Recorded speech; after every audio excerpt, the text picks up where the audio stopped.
Hello, everybody. I haven't done an interview in a long time, and I'm really excited about this one. Today, we've got David Palmer, the Leo King, here, and we're going to be astrologers together. Yeah.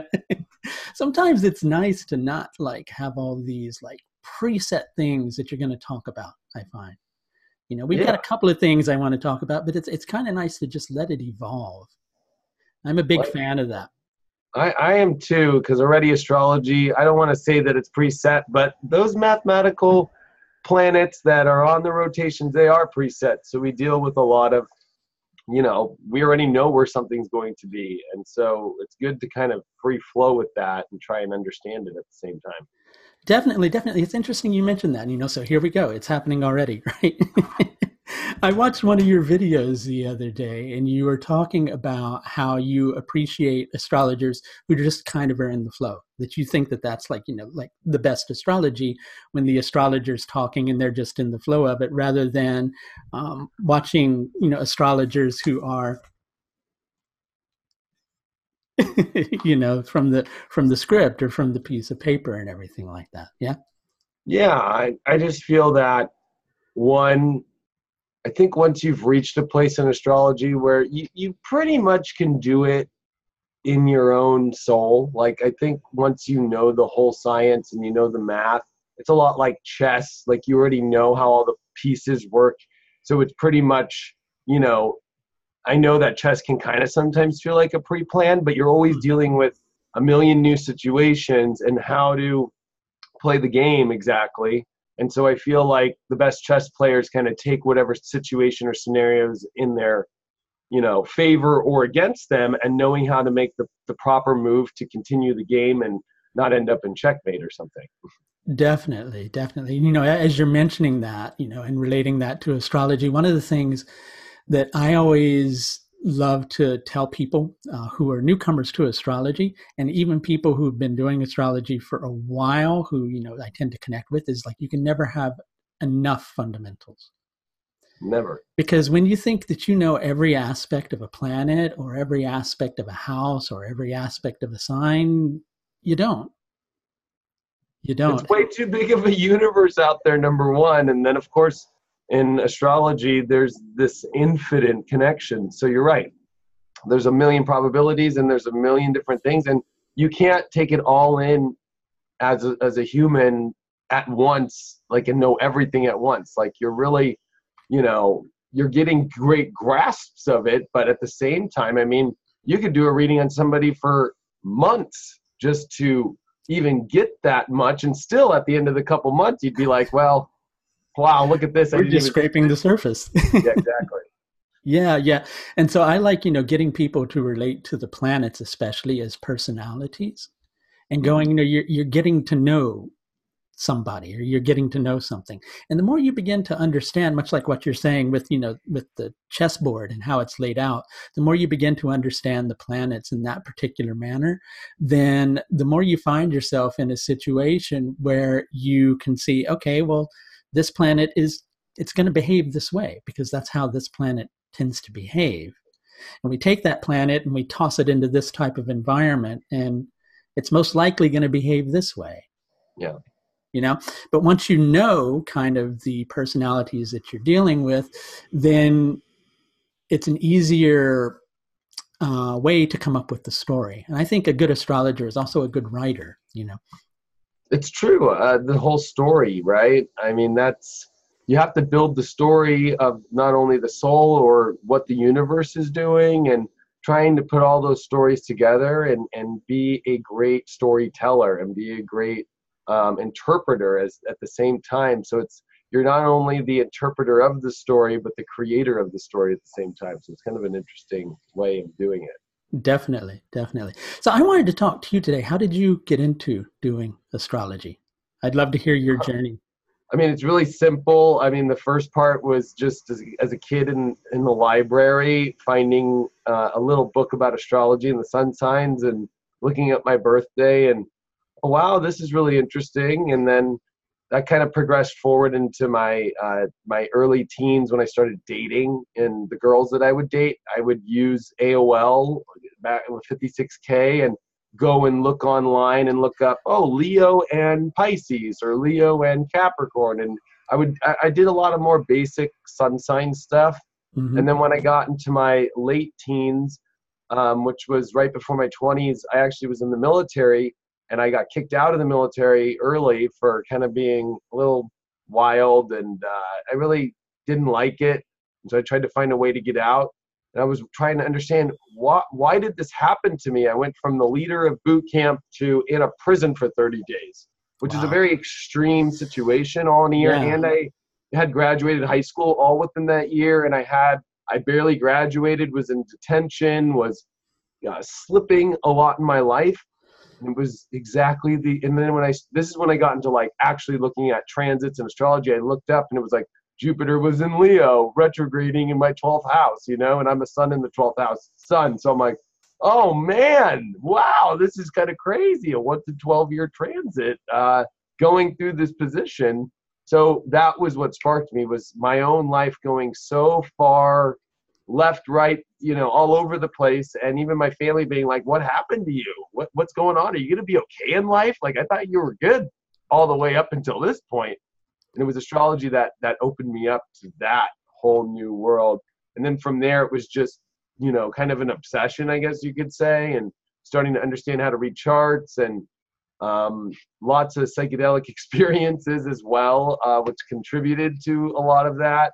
And then basically, one of my good friends now, but I had found a man, his name's Christopher Witecki. He's an astrologer online. He ran a place called Soul Garden, which in the late 2000s was like the only spiritual online place. And he was an astrologer. And we used to just rap about astrology for hours on the phone for years. And so it was nice to have somebody who was practicing to, talk about things and what he learned through readings and doing horoscopes. And then I started doing it on my own in 2011, 2010, somewhere in there. And then I really went for it in 2012 with a daily horoscope, and it never has stopped.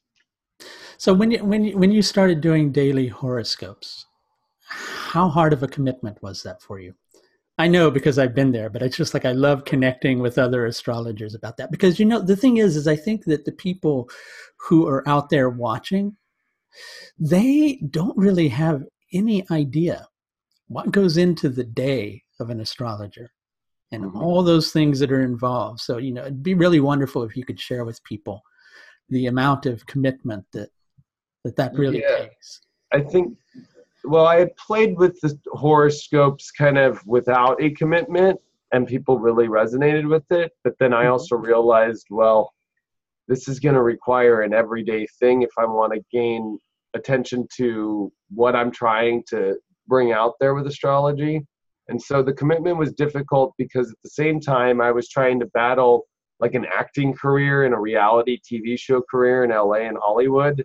And I had to make a very hard choice in my life that wasn't really what was working for me, but astrology was. And there was kind of this those are very extreme opposites. And there was a little bit of an ego deflation that had to happen, right? Like this quest to be this TV personality that I had, but it wasn't feeding me at all or giving me much back.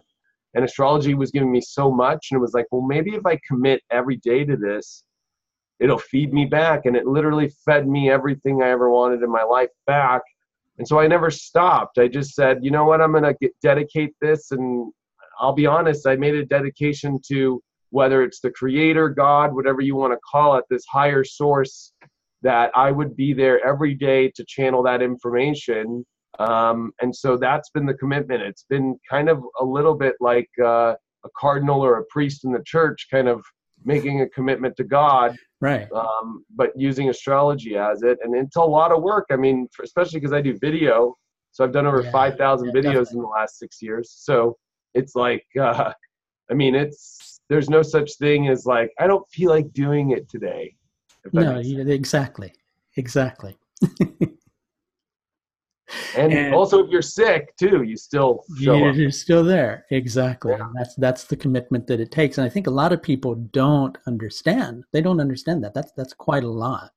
Especially, if you're considering that you're having to look at, for you who, you're doing sun sign horoscopes, you're having to look at 12 different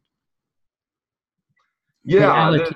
yeah, there's all those realities, and I'm a big believer in evolutionary astrology. So I like to look at the sun sign horoscopes as, let me show you where you're evolving individually Exactly. Right. Right. and helping you see this evolution, opposed to just like, oh, maybe you'll have some good career thing today. It's like a lot more than that. It's like adding all these other layers to it to understand maybe why that career decision might be coming up in your life, or some sort of decision in what's going on, subconsciously, that's causing a lot of things that's holding you back. I'm always trying to use the astrology horoscopes as kind of not only an inspirational thing, but a guide of understanding what you're going through and how you're evolving and how you can make the best choices in your life, whatever they may be. But then I also do a lot of astrology that's for all signs daily. Like my daily horoscope Right. is for all 12 signs. So, Right. and that one to me is realizing that all of us are all connected and we're all going through the same thing at the same time. So there's so many layers, and I have fun playing with all the different layers of horoscope. Exactly. Exactly. And that's kind of what I was talking about. You have to be I've noticed that every astrologer is either like, somebody who's expressive in one way or another, or they're a writer or something like that, because what you have to do is you have to pick out all these different character lines, right? And here's the story, and you've got to present the story to people in a way that they'll understand it. And I don't know about you, but I find for myself, when I begin to go into that dialogue, I'll have like, maybe one thing in mind that I'm going to say. And the next thing I know, it's just coming out. Yeah. You know what I mean? It just flows through you. And I think that that's the key to doing good astrology, is you become on a certain level like an open channel. Sure, you need the analytical side of it, but you definitely need an intuitive capacity to you. I believe that 100%. I believe you 100% have to have the analytical side, but I think that's not the place that takes over. No. I think the intuitive aspect is everything about a good horoscope. Mm-hmm. And I think you can see the difference. And there's nothing wrong with analytical No. horoscopes, because I think they really help people understand as well. But I think if you can connect to people emotionally and connect to them on a level that hits them deeper than any mind or analytical thing, then you're raising consciousness within them. And when you hit that space, like that I don't even like the term horoscope. There's something else that's Yeah, out there, that definitely. we're creating right now in the future, whatever that might look like. When it boils down to it, people want to be understood. Mm-hmm. Right? People, appreciate empathy. You're saying a lot of things that I'm really into as well. I'm a strong believer in we shouldn't just focus on the what, but instead we should bring our attention to the why. It used to be for years and years, I was even against the what. I was against prediction, like, wholeheartedly. And I was just like, I just want people to understand why. But then I began to recognize, there are times where prediction can serve a purpose. And that's when an individual is so anxious about something that you've got to get to that. But you don't stop there. You go beneath the surface. You don't just stop with well, this is likely to happen. You want to go further into why this is happening. Right. So, for instance, I can give a for instance in that particular capacity. Let's say you've got somebody who's wanting to know if they should quit their job and pursue their life's dream, right? And you look at their chart and it's going, well, if you pursue your life's dream, sure, it may not be financially like this wonderful, lucrative thing, but you're also looking at their horoscope and you're seeing, yeah, but your chart is set up in a way that that's what your main life lesson is about going, I'm going to do this just because it inspires me. So if you just stopped at that prediction, if you just stopped at well, it's not likely going to work out for you, then you've got a person on the other end who's just going, oh well, I'm not gonna do that. Yeah, and it's very kind of defeating, and it also is very disempowering, right? So it's Exactly. always about finding that there's a reason for everything within the chart, or whether it's their progressions of their solar arcs or the transits, and the combination of all those together Yes. and their chart. Like maybe it's that they don't have a good foundation in their life, like sometimes, lots of clients will hit me up for career, right? But it's like so Yeah. much fourth house stuff going on. It's like, well, maybe it actually isn't this whole career thing. Maybe your Right. foundation really sucks, like maybe you need to work on, are you in the right city? Are you taking Yeah. care of yourself Right. okay? There's a lot of other things to look at, right? And to help people realize it's always funny whenever they're looking like for love, you'll see a bunch of other things that are going on that Oh, contradict exactly. what that is. And it's about understanding that. And I feel like the universe is saying, hey, when you work on this, you'll get that, or Yeah. whatever. It's Right. interesting to see that point. Yeah, I mean, like when you get a lot of people, as you may know, I do Vedic astrology, and I get a lot of questions about marriage, right? So that's like the big thing. When am I going to get married? And for some people, it's not really a big reality of their chart, Mm-hmm. but maybe that's good. And I usually look at those people, and I usually see people that are capable of having absolutely really wonderful relationships, but the universe in this lifetime has them on a path of understanding that people come into our life for a reason. Yeah, and I think what's good about Vedic is the Nakshatra system, right, is Mm-hmm. so much more eclectic and so much more descriptive than, let's say, kind of the Western way of looking at certain areas of the zodiac. And I feel like, you can get like some really interesting answers in the Nakshatra system of like, well, maybe you should stay away from the snake woman. You know what I mean? Like there's a lot of things like that where it's like, Right, why do right, I keep going for like the stripper all the time? It's like, well, you shouldn't. Your Venus is in this space. Like, don't like right. this. Maybe that's your problem. You know what I mean? Like, maybe you need to find something different. So, in Western, I try to find those through other ways because we Yeah, don't really definitely. have a Nakshatra system Right. with a lot of the kind of thousands of years of understanding certain very descriptive aspects to it, which is what Yeah. I appreciate about Vedic astrology very much. And I learned from other Vedic astrologers, and I actually have a Vedic app in my phone that every day is telling me when the moon's going through a different nakshatra system and the things that are favorable, the things that are not favorable. So for me as a Western, believe it or not, behind the scenes, I'm looking at that stuff Oh, too. definitely. I mean, that's Yep. actually the cornerstone of my work is working with nakshatras, because what Okay. nakshatras do, because they're so intricately connected to the moon, is they're like each factor in a horoscope has a particular purpose, right? So, well, the nakshatra's purpose is how we're growing the planets, or if you do work with house cusps like I do, how we're growing a particular area of our life, Mm-hmm. right? That's like kind of the universe's way of going, here's your lesson plan. You're Yeah. gonna grow your relationship in a Shravana type way, which is about listening and being receptive and not getting your ego caught up in all the different potentials to the extent that you miss the essence of something, Yeah. right? No, And it's beautiful. It's a beautiful system. it's a very empathic system, and that's why I really like working with it, because you can find that when you work with them, you're able to go straight to the heart of understanding the individual. And that's what's really wonderful about it. And I think you bring up a great point about that heart space and understanding and the empathic part, because in the Western world, it can be a little too analytical.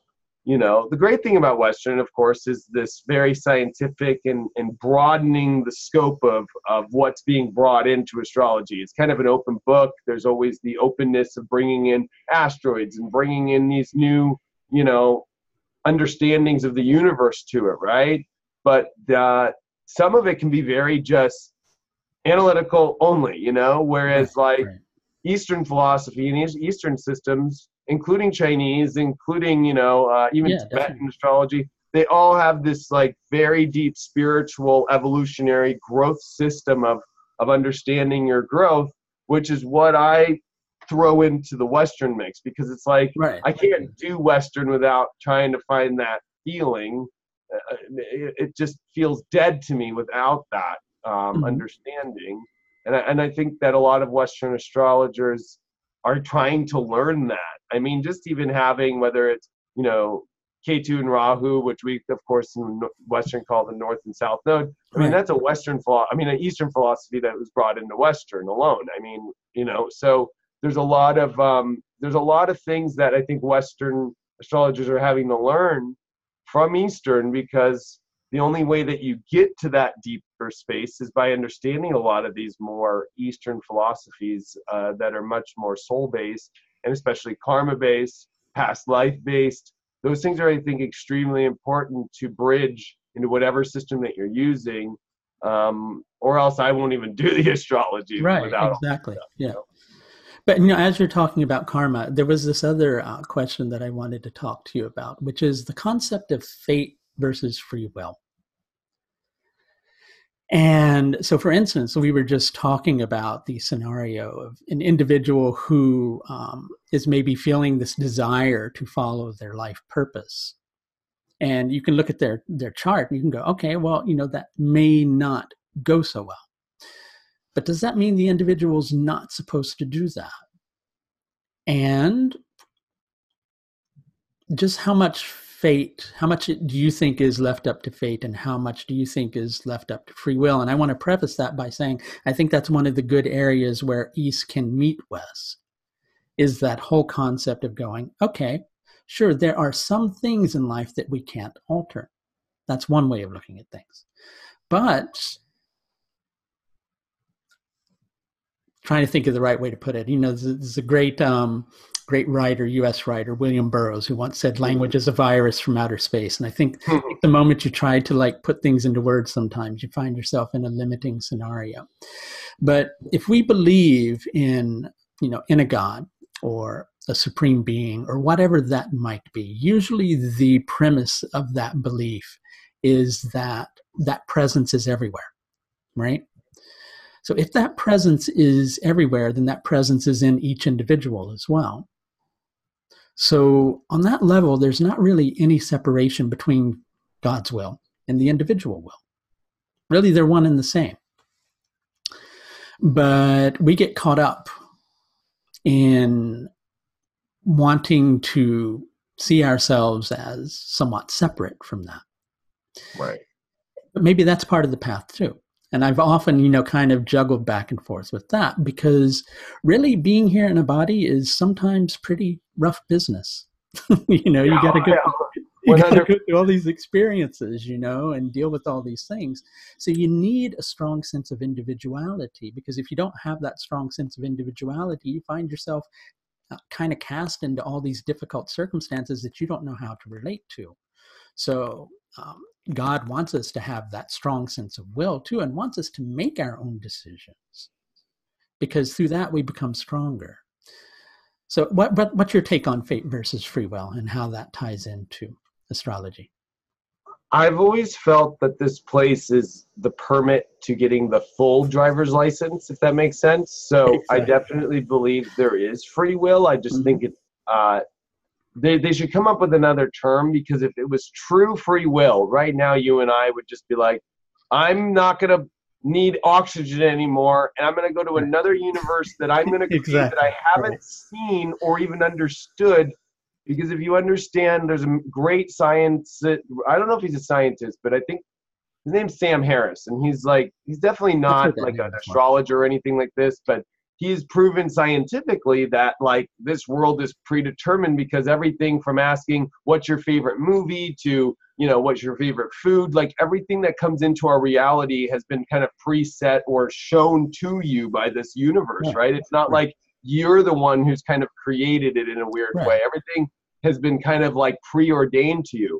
But I do feel that when I look at somebody's chart, or even my own, or the universe, or if I just take the horoscope of what's going on in the moment, a mundane astrology or whatever you want to call it, everything feels like there's these huge buildups in our life to where we do get a major choice.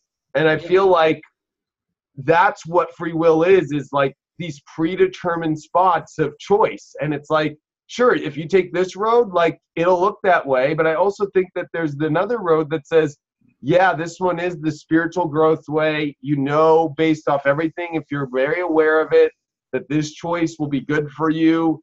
If you're allowing yourself to accept the truth behind what's really going on, or do you want to take that path where you're not ready for that yet?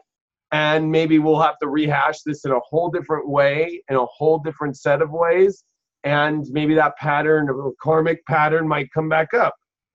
So for me, I feel like free will really is just, you know, choices at Yeah. extremely powerful predetermined positions.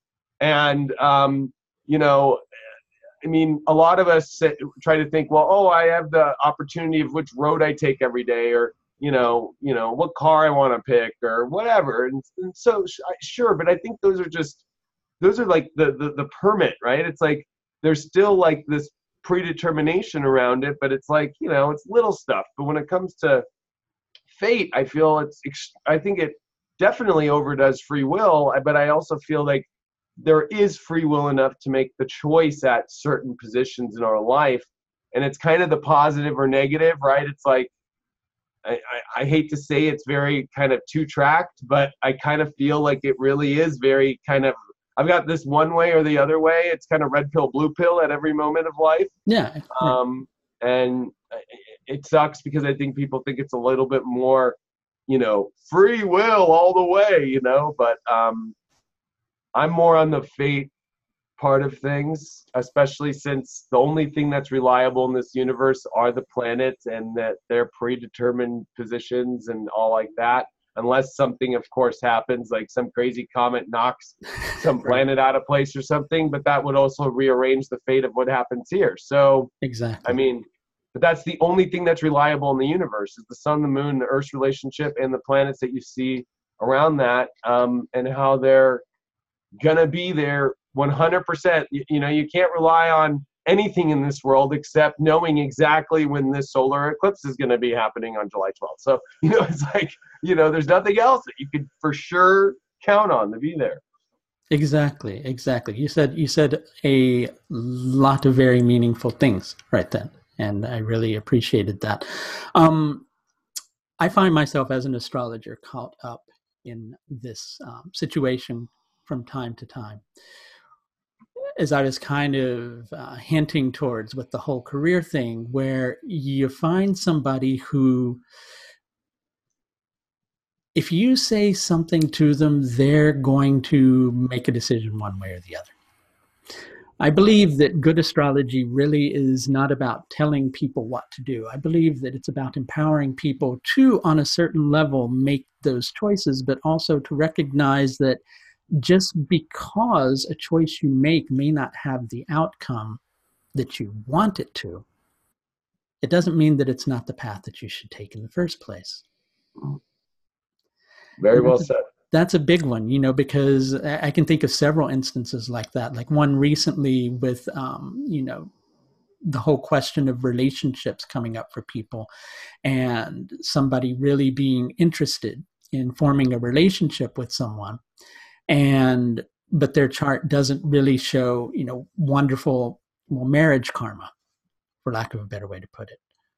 But should that stop them from pursuing that relationship if they really care for that person? No, because that's the resolution of your karma. Being Yeah. there, it's like, sure, you may love and lose, but it's that whole thing of, what's better, never having loved at all. Or that lesson is extreme for them, learning parts about themselves that wouldn't have been able to be understood without being in that partnership, which makes them better in their life and makes them realize how they Yeah, are in relationships, right. or maybe some sort of anger or subconscious things that they do, and the relationship reflects it back to them, and it teaches them, oh, maybe that's what's really going on, and Right. so there's a lot there with relationships where it's like, people look at it as like, is it successful or not? It's like, well, I mean, I think every relationship is successful by teaching us about ourselves. That's why it's Yeah, the exactly. reflection of who we are. And I think, as Libra, is kind of this ruler of relationship aspects. It's this balance between, two energies and trying to find, I mean, really that balance beam is always tilting. It's not just, perfect for, ever, right? Because people change and the circumstances of the universe change, and there's a lot. So, I feel like as an astrologer, when I'm giving my options out there is the option that I feel is the best, but I'm kind of acting as a cheerleader of that, whether you call it God or that higher force, and saying like, this is what I recommend. I mean, this is what everything looks like. I'm looking also a couple years ahead. I'm looking 5 years ahead. I'm looking at, this trail would be very good for you, but I'm not saying like it's the end all be all. And, this other trail, I mean, I don't see a lot that supports it, but it's your life and maybe that's where you want to go. I also am a psychic for a living, so I actually do talk to people's guides and angels. Right. So when I'm doing a reading, I mean, I have guides that are popping up that are giving me like, so I kind of feel like I'm like working for their guides, I'm kind of like, your guides want you to know this, whether it sucks, maybe you don't want to hear it, but sometimes they'll literally tell me like, we've been trying to like throw this at this person for years and finally you can just say it for us. It's in their face. So sometimes I have to be that person, which that's the hardest part of the job, I think, is, oh man, like I'm getting, like I would, it sucks. This is what the astrology says. This is what your guides say.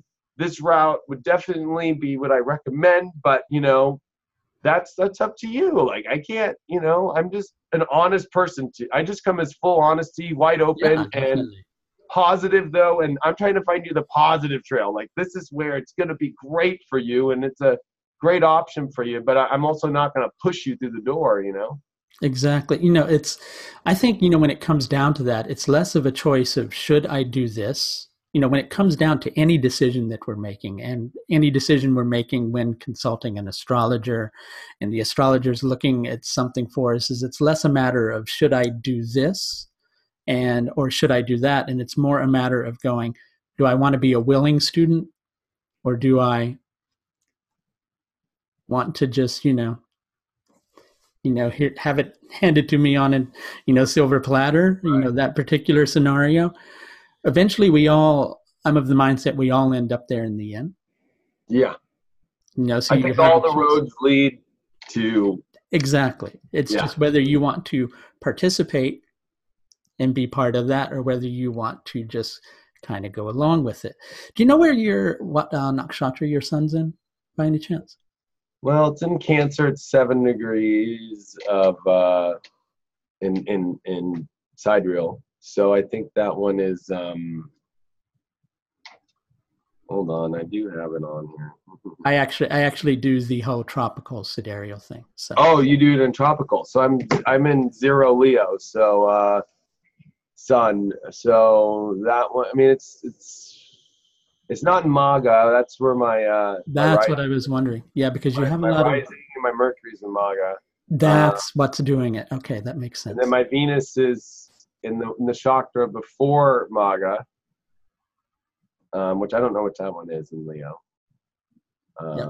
Before Maga is Ashadha.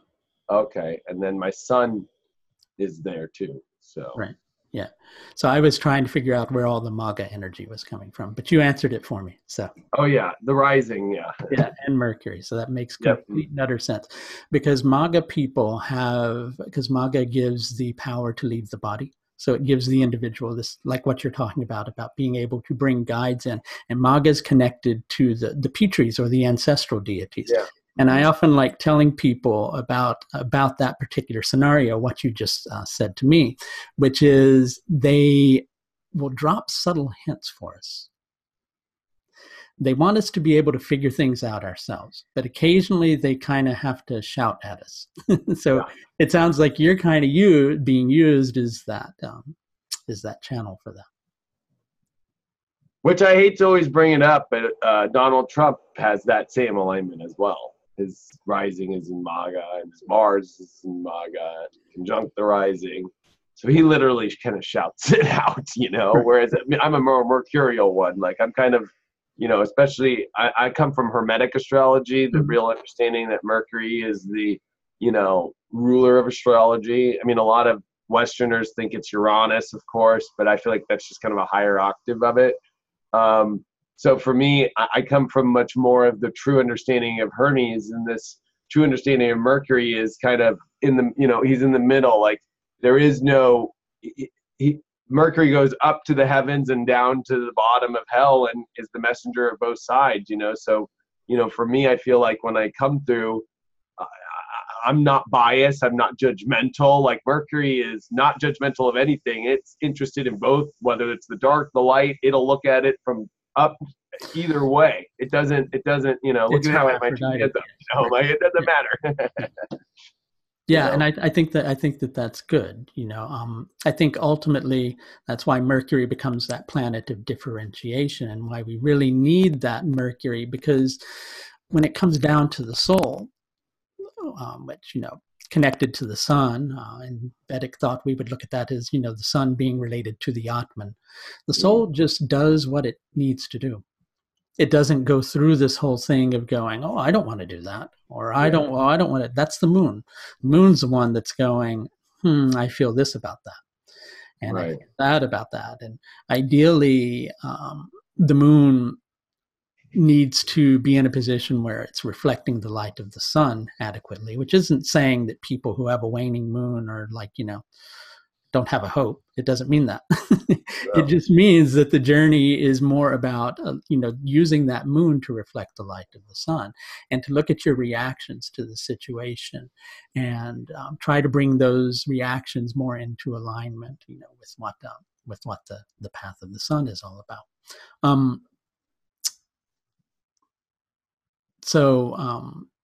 Well, I was going to say something real quick about Mercury. Why I love Mercury so much is it's the only planet that's malefic and benefit. It's got the benefit side and the malefic. It's both, right? So it's, all the other planets kind of are really set in their way.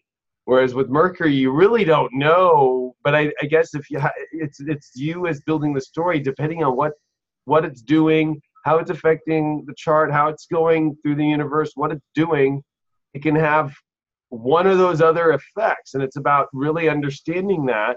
And it's interesting. That's why I've always thought it's the ruler of, in Western philosophy, it's the ruler of astrology from the original, aspect, because it's the only one that's both sides. It understands both sides. It doesn't judge. It just is a messenger of both sides. It's kind of in the middle.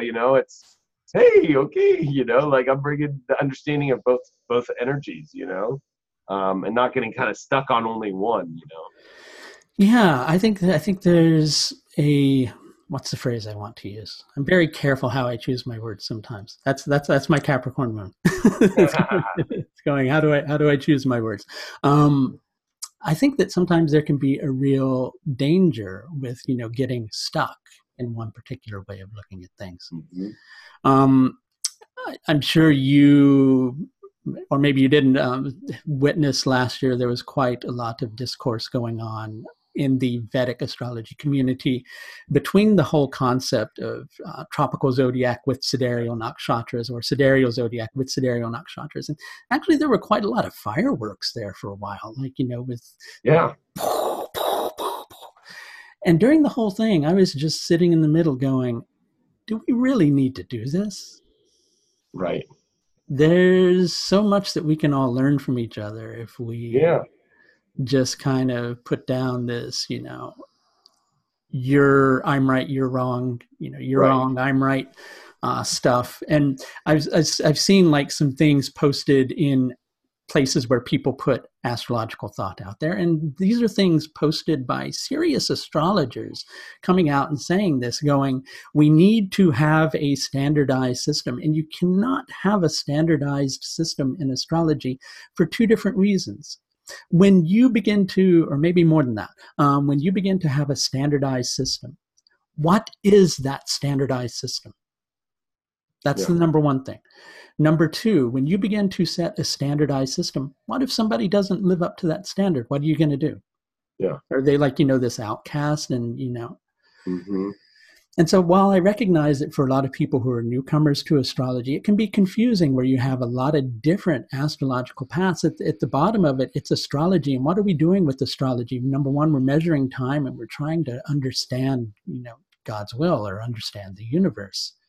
We're humans. We're always going to fall short to the mark. There is no perfect system. Astrology is pretty amazing in the fact that it can be exceptionally accurate, but there is no perfect system. So to think that one person has the mandate on what astrology is and everybody else is wrong is really on a certain level kind of going, I know God completely and everybody else is, who doesn't prescribe to my concept can, is just perhaps not. There's too many systems, and including house systems, including how you read a certain planet and understand a planet. And there's so many different philosophies from so many different astrologies from thousands of years. I mean, really, it really comes down to the astrologer and what resonates with them, and if the message comes out. And if you resonate with the astrologer.